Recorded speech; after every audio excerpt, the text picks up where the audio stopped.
હવે આપણે પ્રશ્ન નંબર 4 ની વાત કરીએ.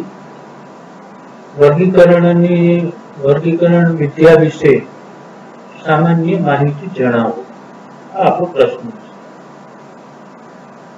પૃથ્વી ઉપર આજે પ્રભાવી સજીવ તરીકે માનવ જોવા મળે છે, પરંતુ માનવની આસપાસ, માનવ જીવનની આસપાસ પણ અનેક પ્રકારના પ્રાણીઓ અને અનેક પ્રકારની વનસ્પતિઓ રહેલી છે. એટલે કે પૃથ્વી ઉપર માનવ સિવાય પણ અન્ય પ્રાણીઓ અને અન્ય વનસ્પતિઓ રહેલી છે.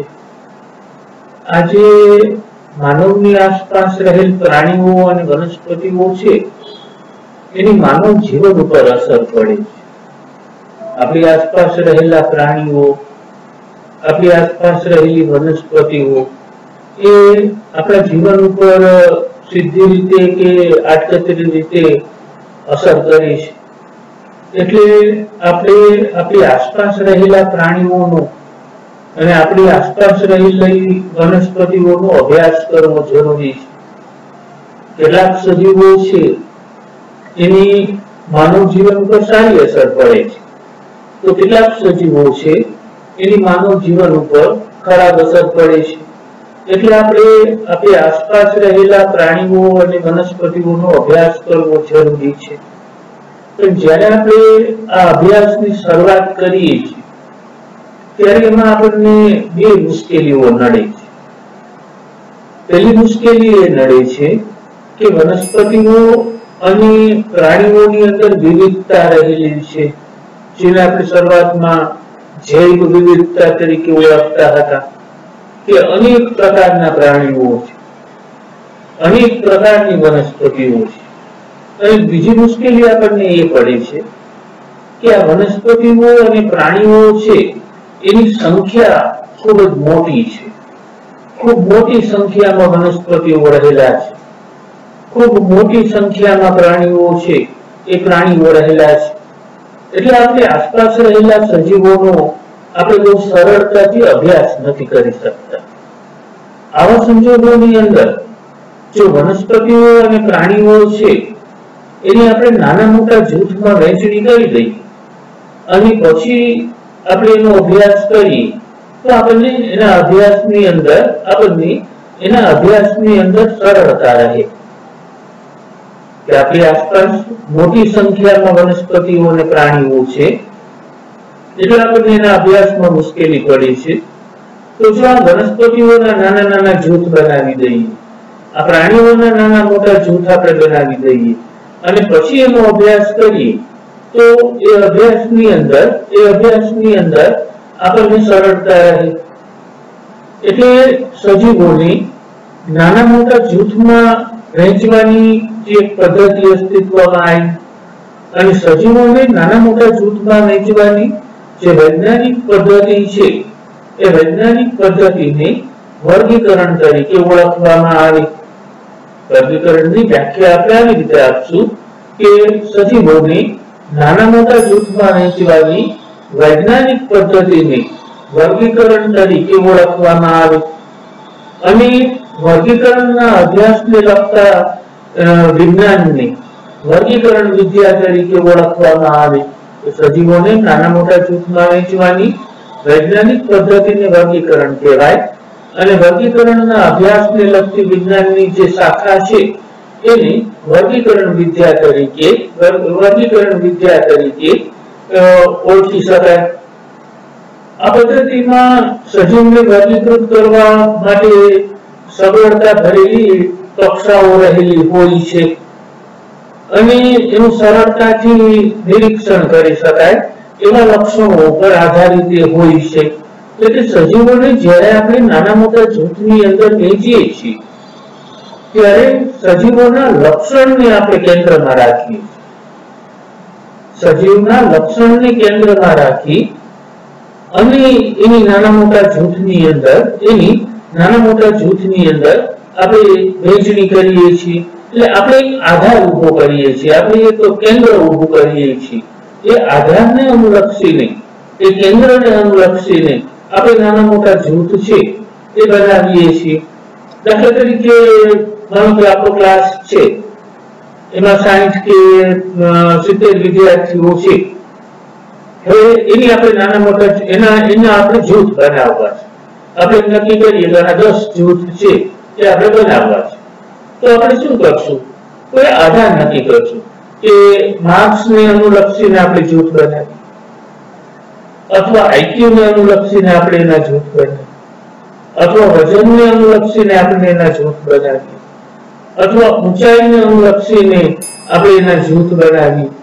તો જ્યારે પણ આપણે જૂથ બનાવીએ છીએ ત્યારે આપણે કોઈ આધાર નક્કી કરીએ છીએ, કોઈ કેન્દ્ર નક્કી કરીએ છીએ. આપણે માર્ક્સને કેન્દ્રમાં રાખી અને જૂથ બનાવ્યા, અથવા આપણે આઈક્યુ ને કેન્દ્રમાં રાખીને જૂથ બનાવ્યા, અથવા આપણે વજનને કેન્દ્રમાં રાખી અને જૂથ બનાવ્યા, અથવા આપણે ઊંચાઈને કેન્દ્રમાં રાખી અને જૂથ બનાવ્યા. તો જ્યારે સજીવોને નાના મોટા જૂથમાં વહેંચવાની વાત આવે ત્યારે સજીવના લક્ષણ છે, એ સજીવની અંદર જોવા મળતા જે લક્ષણો છે એ લક્ષણોને આપણે કેન્દ્રમાં રાખીએ છીએ. એટલે કે આ પદ્ધતિમાં સજીવને વર્ગીકૃત કરવાની સગવડતા ભરેલી કક્ષાઓ રહેલી હોય છે. અપેક્ષા શબ્દ ખોટો છે, ત્યાં સ્ક્રીન ઉપર ત્યાં કક્ષા શબ્દ હોવો છે. સગવડતા ભરેલી કક્ષાઓ હોય છે જે સરળતાથી નિરીક્ષણ કરી શકાય એવા લક્ષણો ઉપર આધારિત હોય છે. એટલે કહેવા એમ માંગે છે કે લક્ષણોને અનુલક્ષીને આપણે સજીવોના જૂથ બનાવીએ. વનસ્પતિનું એક જૂથ છે, પ્રાણીઓનું એક જૂથ છે, કૂતરાઓનું એક જૂથ છે, બિલાડીઓનું એક જૂથ છે, કીટકોનું એક જૂથ છે, સસ્તનોનું એક જૂથ છે. તો વર્ગીકરણમાં આવા જુદા જુદા જૂથ જોવા મળે. વનસ્પતિઓ છે તો બધી જ વનસ્પતિઓની અંદર સામાન્ય લક્ષણો જોવા મળે. પ્રાણીઓ છે તો બધા જ પ્રાણીઓની અંદર કેટલાક સામાન્ય લક્ષણ જોવા મળે. કૂતરાનું જૂથ બનાવીએ ત્યારે કૂતરાની અંદર આપણને દેખાય એવા સામાન્ય લક્ષણો રહેલા હોય. બિલાડીઓનું જૂથ બનાવીએ તો બિલાડીઓમાં કેટલાક દેખાય એવા સામાન્ય લક્ષણો હોય. કીટકોની અંદર, સસ્તનોની અંદર પણ કેટલાક દેખાય એવા સામાન્ય લક્ષણો છે એ રહેલા હોય. તો વર્ગીકરણની અંદર લક્ષણોને કેન્દ્રમાં રાખી વનસ્પતિઓ, પ્રાણીઓ, કૂતરાઓ, બિલાડીઓ, કીટકો અને સસ્તનો છે એના જુદા જુદા જૂથ છે એ બનાવેલ હોય છે. અને આ જૂથની અંદર એના અભ્યાસ માટે કક્ષાઓ પાડેલી હોય. આ જૂથની અંદર એના અભ્યાસ માટે સુલભ કક્ષાઓ, એટલે કે તરત આપણને મળી જાય એવી કક્ષાઓ છે એ કક્ષાઓ પાડેલી હોય.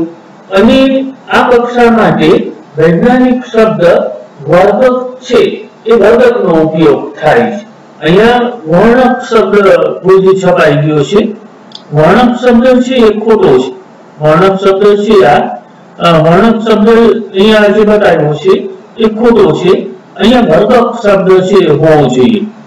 તો જૂથની અંદર એના અભ્યાસ માટે સુલભ કક્ષાઓ પાડેલી હોય અને સુલભ કક્ષાઓ માટે વૈજ્ઞાનિક શબ્દ વર્ગક છે એ વર્ગકનો ઉપયોગ થાય છે. સજીવોની લાક્ષણિકતાઓને ધ્યાનમાં રાખી અને સજીવને જુદા જુદા વર્ગકની અંદર વર્ગીકૃત કરી શકાય. કે જેમ અલગ અલગ લક્ષણ મળતા જાય એમ અલગ અલગ વર્ગક છે. આપણે લેશું હમણાં થોડી વાર પછી કે જેમ અલગ અલગ લક્ષણો આપણે જોતા જાય એમ અલગ અલગ વર્ગક છે, એની કક્ષાઓ છે, એની શ્રેણીઓ છે એ પાડી શકાય. વર્ગીકરણનો કોઈ પણ સજીવના વર્ગીકરણનો અભ્યાસ કરવો હોય તો 4 મૂળભૂત પ્રક્રિયાઓ છે એનું આપણે પાલન કરવું પડે. તો કોઈ પણ સજીવોનું વર્ગીકરણ કરવું હોય તો 4 મૂળભૂત પ્રક્રિયાઓ છે એનું આપણે પાલન કરવું પડે. પહેલી પ્રક્રિયા એ લક્ષણીકરણ છે, બીજી પ્રક્રિયા ઓળખ વિધિ, ત્રીજી પ્રક્રિયા વર્ગીકરણ અને ચોથી પ્રક્રિયા એ નામકરણ. સજીવની અંદર જોવા મળતા જે લક્ષણો છે એ લક્ષણોને એકઠા કરવા. કોઈ પણ સજીવ જ્યારે આપણને મળે, કોઈ નવું સજીવ છે એની શોધ થાય, એને આપણે પહેલી વખત જોઈએ ત્યારે એની અંદર કયા કયા લક્ષણો જોવા મળે છે એ લક્ષણોનું આપણે એક લિસ્ટ બનાવીએ, એને લક્ષણીકરણ તરીકે ઓળખવામાં આવે. પછી બીજા સજીવ સાથે એ લક્ષણોની આપણે તુલના કરીએ અને આપણને મળેલું જે લક્ષણ છે એ આપણને મળેલ સજીવના જે લક્ષણો છે એમાં બાકીના સજીવ કરતા કયા અલગ લક્ષણો છે કે જેના દ્વારા આપણે આ સજીવને ઓળખી શકીએ.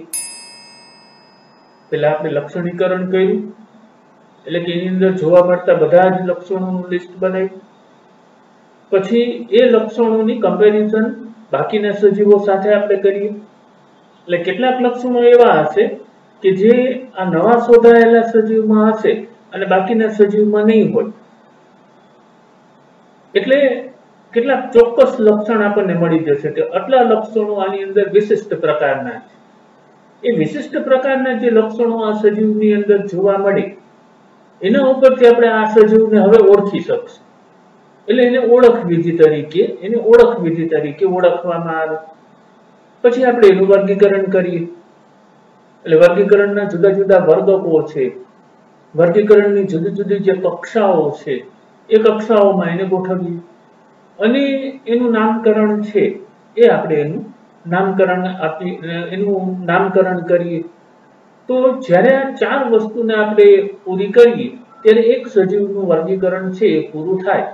એટલે લક્ષણીકરણ પહેલા કરીએ, પછી એના વિશિષ્ટ લક્ષણોને ઓળખીએ એટલે કે ઓળખ વિધિ કરીએ, પછી કક્ષાઓ અને વર્ગો પ્રમાણે આપણે એનું વર્ગીકરણ કરીએ અને દ્વિનામી નામકરણ પદ્ધતિ પ્રમાણે આપણે એ નવા ઓળખાયેલા સજીવને નામ આપીએ. ત્યારે આખું વર્ગીકરણની દ્રષ્ટિએ એ સજીવનો અભ્યાસ છે એ પૂરો થયો. વર્ગીકરણ એ માનવ જાત માટે કોઈ નવી બાબત નથી. વર્ગીકરણ વિજ્ઞાન છે એ બહુ જૂનું વિજ્ઞાન છે. શરૂઆતના વર્ષોમાં માનવ છે એ પોતાની જરૂરિયાત મુજબ સજીવોનું વર્ગીકરણ કરતો હતો કે આટલા સજીવો છે, આ સજીવો છે એ આપણા માટે ફાયદાકારક છે, આપણને મદદરૂપ થાય છે, આ સજીવો છે એ આપણા માટે હાનિકારક છે, આપણને નુકસાન પહોંચાડે છે, આપણા ઉપર આક્રમણ કરે છે. તો જે પોતાની જરૂરિયાત હતી એ જરૂરિયાત મુજબ એ જુદા જુદા સજીવોનું વર્ગીકરણ છે એ કરતો હતો. ત્યાર પછી માનવ અને વનસ્પતિ અને માનવ અને પ્રાણીઓ વચ્ચે સંબંધો કેળવાવાના શરૂ થયા. ત્યાર પછી માનવ છે એ વનસ્પતિઓની નજીક આવ્યો, વનસ્પતિઓને ઓળખતો થયો કે આ વનસ્પતિનો ખોરાક તરીકે ઉપયોગ થઈ શકે, એમાં કોઈ ઝેરી અસર આડઅસર નથી. આ વનસ્પતિ છે એનો ખોરાક તરીકે ઉપયોગ ન થાય, એનો સ્વાદ બરાબર નથી, એની ઝેરી અસર થાય છે, એની આડઅસર થાય છે. એમ માનવ અને વનસ્પતિ વચ્ચેના સંબંધો છે એ શરૂ થયા.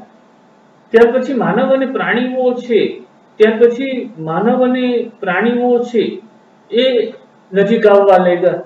માણસે પ્રાણીઓ છે એને પાળવાની શરૂઆત કરી. માણસે પ્રાણીઓને કેળવવાની શરૂઆત કરી અને પ્રાણીઓનો ખેતીની અંદર, ખોરાકની અંદર ઉપયોગ કરવાની શરૂઆત કરી. એટલે આ પ્રકારના જે સંબંધો છે એનો જે અભ્યાસ છે એને સિસ્ટેમેટિક વિજ્ઞાન તરીકે ઓળખવામાં આવે કે માનવ અને વનસ્પતિઓ વચ્ચેના સંબંધ અને માનવ અને પ્રાણીઓ વચ્ચેના સંબંધનું જે વિજ્ઞાન છે એને સિસ્ટેમેટિક વિજ્ઞાન તરીકે ઓળખવામાં આવે. સિસ્ટેમેટિક શબ્દ મૂળ શબ્દ સિસ્ટેમા ઉપરથી આવેલું છે. મૂળ લેટિન શબ્દ સિસ્ટેમા હતો અને આ જે સિસ્ટેમા છે એ સિસ્ટેમા ઉપરથી ઇંગ્લિશ મૂળ શબ્દ લેટિનમાં સિસ્ટેમા હતો અને સિસ્ટેમા ઉપરથી ઇંગ્લિશની અંદર સિસ્ટેમિક એવો શબ્દ છે એ ઉતરી આવ્યો અને આ સિસ્ટેમિક શબ્દનો અર્થ થાય સજીવની પદ્ધતિસરની ગોઠવણી. એટલે લિનિયસ નામના વૈજ્ઞાનિકનું વર્ગીકરણ વિદ્યાની અંદર બહુ મોટો ફાળો છે. લિનિયસને વર્ગીકરણ વિદ્યાના પિતા તરીકે ઓળખવામાં આવે છે.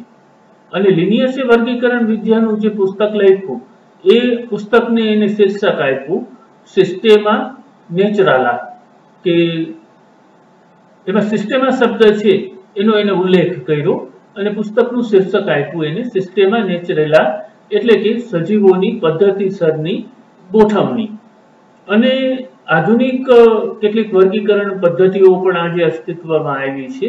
અને અત્યારની જે આધુનિક વર્ગીકરણ પદ્ધતિઓ છે એના વર્ગીકરણમાં સજીવો વચ્ચેના જે ઉદ્વિકાસીય સંબંધો છે એ ઉદ્વિકાસીય સંબંધોને પણ ધ્યાનમાં લેવામાં આવે છે. કે શરૂઆતમાં જે સજીવો હતા એ સીધા સાદા અને સરળ રચના ધરાવતા હતા. અત્યારે જે સજીવો અસ્તિત્વમાં છે એ જટિલ શરીર રચના ધરાવે છે. તો સરળ સંરચના ધરાવતા સજીવોમાંથી જટિલ સંરચના ધરાવતા સજીવો અસ્તિત્વમાં આવવાની જે આખી ઘટના છે એને ઉદ્વિકાસ તરીકે ઓળખવામાં આવે છે. તો અત્યારના જે આધુનિક વર્ગીકરણ પદ્ધતિઓ છે એ ઉદ્વિકાસ સંબંધોને ધ્યાનમાં રાખીને બનાવવામાં આવી છે. પ્રશ્ન નંબર 5 માં આપણે વર્ગીકૃત કક્ષાઓ અને વર્ગીકૃત શ્રેણી છે એની ઉદાહરણ સાથે આપણે સમજાવવાની છે. વર્ગીકરણ છે એ માત્ર એકાકીકરણ પદ્ધતિ નથી, પરંતુ વર્ગીકરણ એ ક્રમશઃ શ્રેણીબદ્ધ ચરણ દર્શાવતી પદ્ધતિ છે. વર્ગીકરણ એ માત્ર એકાકીકરણ પદ્ધતિ નથી, એટલે કે માત્ર એક જ સ્ટેપની અંદર એ પૂરી થઈ જાય એવી પદ્ધતિ નથી, પરંતુ એ હેરાર્કી ઓફ સ્ટેપ્સ છે, એટલે કે ક્રમશઃ શ્રેણીબદ્ધ ચરણ દર્શાવતી પદ્ધતિ છે. માત્ર એક જ સ્ટેપની અંદર વર્ગીકરણ છે એ પૂરું નથી થતું. વર્ગીકરણની અંદર અનેક સ્ટેપ છે એ આવતા હોય અને એક સજીવનું વર્ગીકરણ છે એ પૂરું થઈ જતું હોય. દાખલા તરીકે સૌથી પહેલા સૃષ્ટિ આવે, સૃષ્ટિ પછી ઉપસૃષ્ટિ આવે, ઉપસૃષ્ટિ પછી વિભાગ આવે, વિભાગ પછી ઉપવિભાગ આવે, ઉપવિભાગ પછી એનો સમુદાય આવે, સમુદાય પછી એનો ઉપસમુદાય આવે, ઉપસમુદાય પછી એનો વર્ગ આવે, વર્ગ પછી એનો ઉપવર્ગ આવે, ઉપવર્ગ પછી એનું કુળ આવે, કુળ પછી એનું ઉપકુળ આવે, આ ઉપકુળ છે એ પછી પ્રજાતિ આવે, પ્રજાતિ પછી જાતિ આવે, અને જ્યાં જાતિ આવે ત્યાં વર્ગીકરણ છે એ પૂરું થાય. તો આપણે જોયું કે સૃષ્ટિથી શરૂ કરી અને પહેલું સ્ટેપ સૃષ્ટિ, બીજું સ્ટેપ છે એ ઉપસૃષ્ટિ આવ્યું, ત્રીજું સ્ટેપ છે એ વિભાગ આવ્યો, ચોથું સ્ટેપ છે એ ઉપવિભાગ આવ્યો. આમ એક પછી એક સ્ટેપ છે એ આવતા જાય અને વર્ગીકરણ છે આગળ વધતું જાય. છેલ્લે જ્યારે જાતિ આવે ત્યારે વર્ગીકરણ છે એ પૂરું થાય. એટલે પ્રજાતિ અને પછી જાતિ આવે, એટલે પ્રજાતિનું નામ અને જાતિનું નામ છે એ દ્વિનામી નામકરણ પદ્ધતિનું નામ છે બની ગયું અને ત્યાં વર્ગીકરણ છે એ પૂરું થયું. એટલે આપણે કહીએ છીએ વર્ગીકરણ આમ સ્ટેપની અંદર રહેલું છે. એટલે આપણે કહીએ છીએ કે માત્ર એક જ પગથિયું ધરાવતી પદ્ધતિ નથી, એકાકીકરણ પદ્ધતિ નથી. એકાકીકરણ પદ્ધતિ નથી એટલે કે સિંગલ સ્ટેપ પદ્ધતિ નથી, એક જ પગથિયું ધરાવતી પદ્ધતિ નથી, પણ શ્રેણીબદ્ધ ચરણ દર્શાવતી પદ્ધતિ છે. એટલે વર્ગીકરણની અંદર આવી જુદા જુદા સ્ટેપ કે જુદા જુદા ચરણ છે એ આવે. એની અંદર આવતું દરેક ચરણ છે એ હરોળ કે કક્ષાને પ્રસ્તુત કરે છે. દાખલા તરીકે આપણે ઉપસૃષ્ટિ લઈએ તો ઉપસૃષ્ટિ એક રેન્ક છે, ઉપસૃષ્ટિ એક કક્ષા કે એક કેટેગરી છે. એટલે એનું દરેક ચરણ છે એ હરોળ કે કક્ષાની પ્રસ્તુત કરે છે. જો કક્ષા બધી જ એ વર્ગીકૃત વ્યવસ્થાનો ભાગ હોય તો એને વર્ગીકૃત કક્ષા તરીકે ઓળખવામાં આવે અને આવી બધી જ કક્ષાઓ ભેગી મળી અને વર્ગીકૃત શ્રેણી છે એ રચે છે. એટલે એક કક્ષા છે એ ઉપસૃષ્ટિ છે, બીજી કક્ષા છે વિભાગ છે, ઉપવિભાગ છે. આ બધા જ ભેગા મળી અને એક વર્ગીકૃત શ્રેણી છે એ વર્ગીકૃત શ્રેણીની રચના કરે અને આખી શ્રેણીમાંથી આપણે કોઈ એકને બહાર લઈ લઈએ તો એને વર્ગીકૃત કક્ષા તરીકે ઓળખવામાં આવી. દાખલા તરીકે આખી શ્રેણી છે એમાંથી આપણે કુળને બહાર ખેંચી લીધું તો કુળ છે એ વર્ગીકરણની એક વર્ગીકૃત કક્ષા થઈ. માનો કે આપણે સમુદાય છે એને બહાર લઈ લઈએ, આખી શ્રેણીમાંથી આખા સ્ટેપમાંથી આપણે સમુદાય છે એને બહાર ખેંચી લઈએ તો એ સમુદાય છે એ વર્ગીકૃત કક્ષા કહેવાય. એ સમુદાય છે એ વર્ગીકૃત કક્ષા કહેવાય. તો સૃષ્ટિથી શરૂ કરી અને છેક જાતિ સુધીની આવી વર્ગીકૃત કક્ષાઓ રહેલી હોય અને આ બધી જ કક્ષાઓ જ્યારે ભેગી મળે ત્યારે આખી એક વર્ગીકૃત શ્રેણી છે એ શ્રેણીની રચના કરે, જેમાં દરેક કક્ષાને વર્ગીકરણના એક એકમ તરીકેના સંદર્ભમાં લેવામાં આવે છે. પણ વાસ્તવમાં એની હરોળ છે એ હરોળને નિર્દેશિત કરે છે અને એ હરોળ માટે વર્ગીકી એટલે કે ટેક્સોન શબ્દ છે એ ટેક્સોન શબ્દનો ઉપયોગ થાય છે કે દરેક કક્ષાને વર્ગીકરણના એક એકમ તરીકેના સંદર્ભની અંદર લેવામાં આવે છે. પરંતુ ખરેખર એ આખી હરોળને નિર્દેશિત કરે છે અને એના માટે વર્ગક શબ્દ છે, વર્ગીકી શબ્દ ખોટો છે, તે વર્ગક શબ્દ હોવો જોઈએ, ટેક્સોન શબ્દ હોવો જોઈએ. એટલે વર્ગક શબ્દ છે એનો આપણે ઉપયોગ કરીએ છીએ. આપણે એક સીડીની કલ્પના કરીએ કે લાકડાની ઊભી સીડી છે અને એ સીડીની અંદર 15 પગથિયા છે. હવે માનો કે વચ્ચેના 2 પગથિયા છે કે આડા લાકડાના હોય એ 2 પગથિયા છે આપણે કાઢી લઈએ. હવે 2 પગથિયા આપણે કાઢી લઈએ એટલે સીડીનો આપણે ઉપયોગ ન કરી શકીએ. એ સીડીની મદદથી આપણે અગાસી ઉપર ન જઈ શકીએ કેમ કે વચ્ચેના 2 સ્ટેપ છે એ નીકળી ગયા. સીડીનું દરેક પગથિયું મહત્વનું છે. સીડીનું દરેક પગથિયું છે એ મહત્વનું છે કેમ કે દરેક પગથિયા ઉપર પગ મૂકી અને આપણે ઉપર જવાનું છે. હવે એમાં જો 2 પગથિયા ન હોય તો ત્યાં મોટો ગેપ થઈ જાય અને મોટો ગેપ થઈ જાય એટલે આપણે ત્યાંથી આગળ ન જઈ શકીએ. એટલે આપણે જે લક્ષ્ય છે અગાસી ઉપર જવાનું, એ અગાસી ઉપર જવાનું આપણું લક્ષ્ય છે એ પૂરું ન થાય. એટલે દરેક પગથિયું એ એક એકમના સંદર્ભમાં લેવામાં આવે છે. એમ વર્ગીકરણની દરેક કક્ષાને વર્ગીકરણના એક એકમના સંદર્ભમાં લેવામાં આવે કે આ એક એકમ છે, આ એક એકમ છે, આ એક એકમ છે, પ્રજાતિ એક એકમ છે, જાતિ એક એકમ છે, કુળ એક એકમ છે, ગોત્ર એક એકમ છે, સમુદાય એક એકમ છે. પણ વાસ્તવમાં એ આખી હરોળ છે. એ દરેક સ્વતંત્ર નથી. દરેક વર્ગીકરણની કક્ષા છે એ સ્વતંત્ર નથી પણ આખી એક હરોળ છે એ હરોળનું સૂચન કરે છે, એ હરોળને નિર્દેશિત કરે છે અને આ દરેક હરોળને વર્ગક તરીકે આપણે વર્ગક તરીકે ઓળખીએ છીએ. એના માટે વર્ગક શબ્દ છે એનું પ્રયોજન કરવામાં આવે છે. વર્ગીકૃત કક્ષાઓની જે ક્રમબદ્ધ શ્રેણી છે એને આપણે કીટકના ઉદાહરણ દ્વારા સમજીએ કે સમુદાય સંધિપાદ છે એની અંદર કીટક વર્ગનો સમાવેશ થાય છે. તો કીટક વર્ગનો જે સમાવેશ થાય છે એ કીટક એટલે કોણ? તો જે 3 જોડ સાંધાવાળા ઉપાંગો ધરાવે એને કીટક તરીકે ઓળખવામાં આવે. એટલે સંધિપાદ સમુદાયની અંદર રહેલા જેટલા પણ પ્રાણીઓ છે એમાંથી જેટલા પ્રાણીઓ 3 જોડ સાંધાવાળા ઉપાંગો ધરાવતા હોય એને કીટક તરીકે ઓળખવામાં આવે.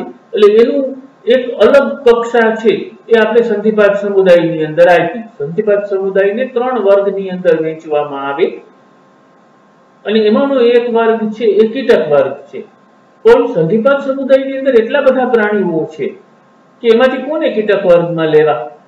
તો કે જેની અંદર 3 જોડ સાંધાવાળા ઉપાંગો હોય એવા બધા જ પ્રાણીઓનું એક જૂથ બનાવ્યું અને એ જૂથને આપણે એક અલગ કક્ષા આપી. એને એક અલગ હરોળ કે અલગ કક્ષા છે એ આપણે આપી અને એનું નામ આપ્યું આપણે કીટક વર્ગ. તો આવી રીતે ક્રમબદ્ધ શ્રેણી છે, અહીંયા ક્રમબદ્ધ શ્રેણી છે એ રજૂ થાય છે. દરેક જૂથ છે એ જ્યારે રજૂ થાય છે ત્યારે કક્ષા તરીકે રજૂ થાય છે, પણ એ કક્ષા આગળ જતા હરોળ બની જાય. દરેક જૂથ એક જ્યારે રજૂ થાય છે ત્યારે કક્ષા તરીકે રજૂ થાય છે, પણ પછી એ કક્ષા આગળ જતા છે એ એક હરોળ બની જાય છે. એટલે કેને જેવી વાત થઈ કે આપણે લાકડાના 2 ઊભા પટ્ટા છે, લાકડાના 2 ઊભા પટ્ટા લઈએ અને લાકડાના 2 ઊભા પટ્ટાની અંદર આપણે એક આડો પટ્ટો છે એ મારી, એટલે એક કક્ષા થઈ. વળી થોડા સમય પછી થોડું અંતર રાખી અને આપણે લાકડાનો બીજો આડો પટ્ટો છે એ આપણે મારી, એટલે એ બીજી કક્ષા થઈ, બીજું પગથિયું છે. પછી આપણે ત્રીજી પટ્ટી લઈએ અને ત્રીજી પટ્ટી છે એના ઉપર મારી, એટલે એ ત્રીજું પગથિયું છે. જ્યારે આપણે પટ્ટી મારીએ છીએ, જ્યારે આપણે પટ્ટી શોધીએ છીએ, પટ્ટી લગાડીએ છીએ ત્યારે એ કક્ષા છે, ત્યારે એ કક્ષા છે. પણ એ જ બધી કક્ષાઓ જ્યારે ભેગી થાય, એક પછી એક એમ કક્ષા લાગી જાય, એની 15 કક્ષા 15 પટ્ટી છે એ લાગી જાય એટલે આખું શું બની જાય? એ સીડી બની જાય, આખી એ નિસરણી છે એ નિસરણી બની જાય. તો પહેલા તો એ એક કક્ષા તરીકે જ, એક પટ્ટી તરીકે જ હતી, પણ આગળ જતા એ હરોળનું સૂચન કરે. આગળ જતા એ હરોળનું કક્ષા, એ હરોળ છે એ હરોળનું સૂચન કરે. એટલે અહીં યાદ રાખવું જરૂરી છે કે દરેક જૂથ એક કક્ષા તરીકે રજૂ થાય છે અને આ કક્ષા એ આગળ જતા હરોળનું સૂચન કરે છે. આ જે કક્ષાઓ છે એ માત્ર બાહ્ય રચનાને જ નહીં, બાહ્ય લક્ષણોને જ નહીં, પણ વિશિષ્ટ પ્રકારના જૈવિક લક્ષણો છે એ વિશિષ્ટ પ્રકારના જૈવિક લક્ષણોને એ વિશિષ્ટ પ્રકારના જૈવિક લક્ષણો છે એ વિશિષ્ટ પ્રકારના જૈવિક લક્ષણોને સમજાવે છે, વિવિધ પ્રકારના જૈવિક લક્ષણોને રજૂ કરે છે.